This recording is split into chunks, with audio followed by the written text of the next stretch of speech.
So hey you guys, I'm back with another video. Welcome back to Unfading Beauty SC. So today I have a video for you guys. This is a story time. So I basically seen a lot of story times here on the web, and I was like, what a perfect time for me to tell you guys a story that happened to me that really I held in for quite some time. I think the only person that really knows this story is probably my husband.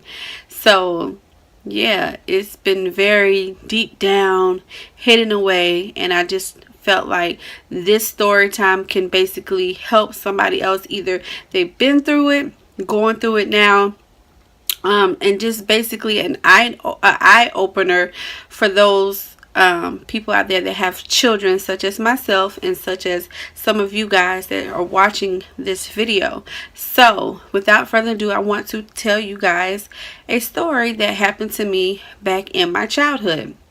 So let's go ahead and get into this story.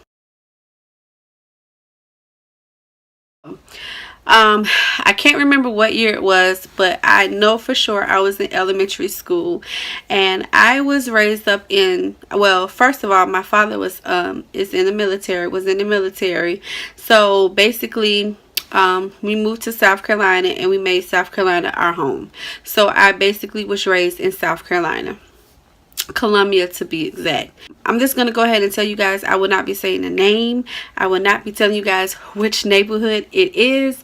I don't want to just go in details far as that, because you guys, I'm not trying to get sued, okay? So anyway, so let's get into this story. So I lived in this neighborhood. The neighborhood was fairly decent. I had friends there. You know, it was a loving neighborhood. We had pretty much the same thing that any other neighborhood would have, basically. So taking you guys back, so I lived by this couple, this family, and their family had 2 sons, the mother and father, and 2 big behind dogs. So that was my neighbor on my left hand side, and then I had a neighbor on my right hand side that was, I think she lived by herself. I think that she raised her grandchildren. I can't remember, but anyway, so the person on to my left side that I was living next to, their house was beautiful. They kept their yard beautiful and tame. I mean, they had a beautiful house. So they had one son that we really didn't see often, but he was younger, but older than me. And then the other gentleman was probably about in his 20s. So yeah, he probably was pretty much in his 20s. So it never really struck my eye that he was in his 20s playing with elementary, middle school children, because we seen him pretty regularly and we became known of him, so we befriended him and felt like this person was safe enough.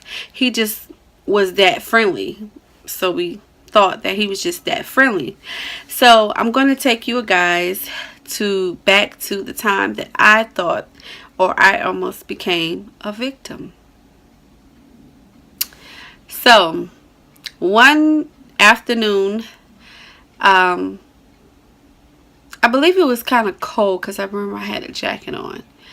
I got off the bus, and I was at school, and I got off the bus, and as I got off the bus, I was walking up our neighborhood, because our neighborhood kind of had like a little hill that you had to go up. Not a steep hill, but just a little hill that you had to go up. So I remember walking home and thinking, oh my gosh, I left my key at home. So I would stay at home for about maybe 10 minutes before the high schoolers got off their bus.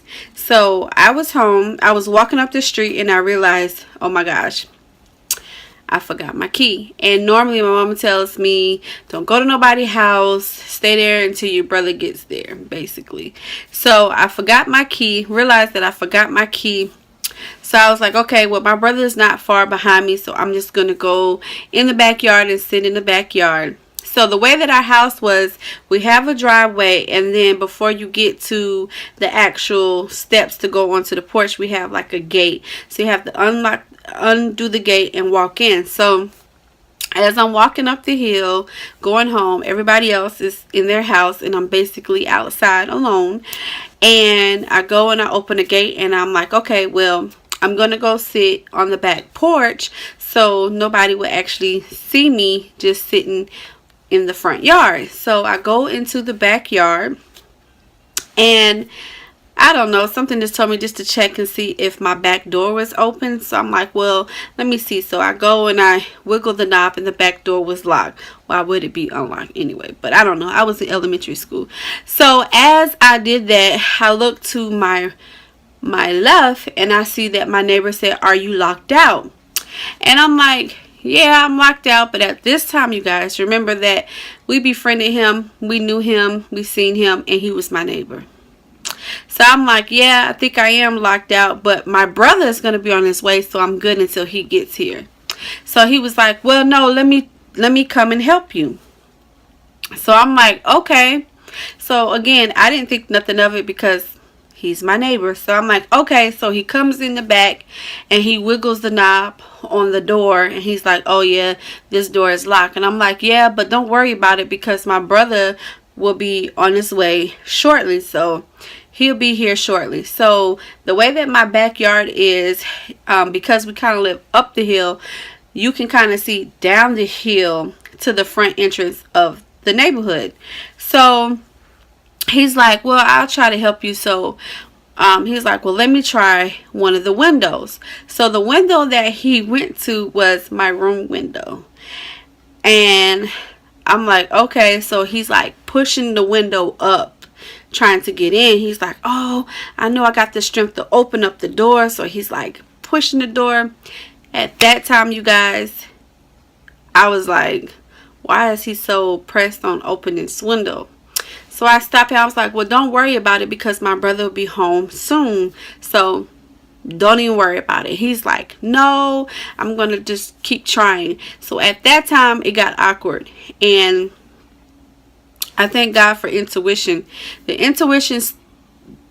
intuition dropped in my spirit like, something is not right. You need to do everything you can to either get away from him or do everything you can to stop him. So he's still trying to push the window open, and his demeanor changed. He went from happy-go-lucky to determined to pressed. And it was not a beautiful sight. So as I'm looking at him, he looked back at me with this face of, what's the word? Of seriousness. Like he was serious. I'm going to get this window open. All means necessary. So I'm like, okay. So then he tells me, I'm looking to see if my brother is the school bus coming. Do I see any cars? Do I see anybody around me? So at this time, he looks at me. He tells me, I'll be back. I'm going to get something out of my house. I'll be back. And I'm like, okay. So he left and my heart was just basically pumping out of my chest. So the way that my parents' house is, they had a storage room on the side of the house. And so I was like, well, I need to let him know that I'm gone. So if he comes back, he will not find me. He will not see me. Let me go into the storage house. And so the way that the storage house is I don't know if you ever seen like one of those knobs that you can push in and twist and it locks. Well, I was like, maybe if I just hold the knob and make like it's closed, if he tries to find me and thinks that I'm in this storage house, he can't get in. So about maybe 3 minutes passed. He hasn't came back and I hear the sirens. I don't know if you guys are familiar with the sounds of the bus, but when the little siren goes off on the bus and the light flashes, well, I begin to hear the sound of the bus stop, and the noise right before the bus stop, the noise go off and the light flickers. So I look and I'm like, great, my brother's bus is here. But I was like, what if my brother stayed after school? What about if he's not coming home? All these different thoughts were going through my head. So as I'm looking down the hill where I can see my brother, I see him get off the bus. So I'm like, great, he'll be back in like 2 minutes. Be to the house in like 2 minutes. Cool. So I come out, I walk from the storage room all the way back into the front of the house. And so my brother finally gets up the hill, and I kind of meet him, and he's like, oh, what happened? You lock yourself out? You forgot your key? And I'm like, yeah, I forgot my key. And he's like, all right, cool. Well, I got my key, so come on. So he goes into the house. So I left my book bag and stuff in the back. On the porch. So I went to the back to go grab my book bag to come back to the front of the house to go in, because my brother's home at this time. And as I did that, I picked my book bag up and I look and I see him in his backyard looking at me, and his look was like disappointed, like, man, I didn't get there in time enough. And he had this disappointed look on his face.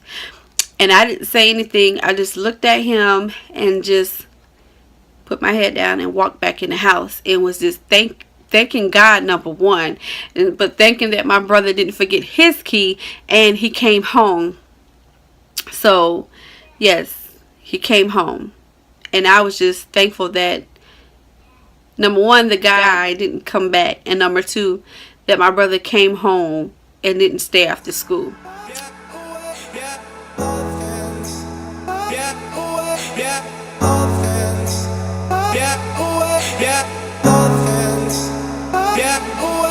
Up here, we're free, bound only by frozen memories.